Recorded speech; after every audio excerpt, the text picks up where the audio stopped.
very first time I came to Niagara, I was actually 5 years old, and everything seemed so huge. When I think about those memories, it was always the gardens at the start of that. I think it was some of my first introductions into what I wanted to be in horticulture. I'm Charles Hunter, Director of Horticulture and Education for the Niagara Parks. I think when most people think of Niagara Falls, they think of just standing at the cataract and looking down and being entranced by the power of that water and the feeling of the rumble.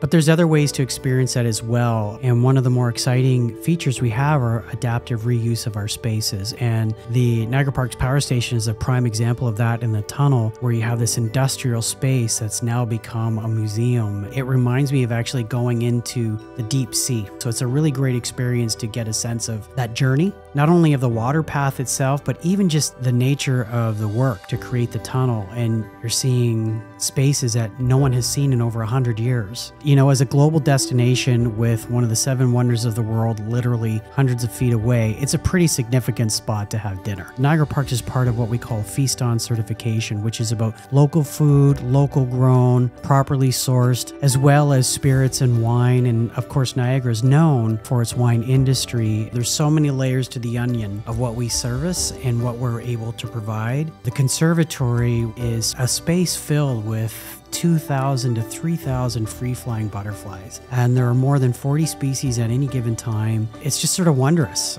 As a horticulturist, I've been able to evolve and grow just as much as the plants that I'm taking care of. You just feel healthier being in a green space, whether it's the clean air or it's just the mindfulness. I think it all combines itself, and that's why it's important.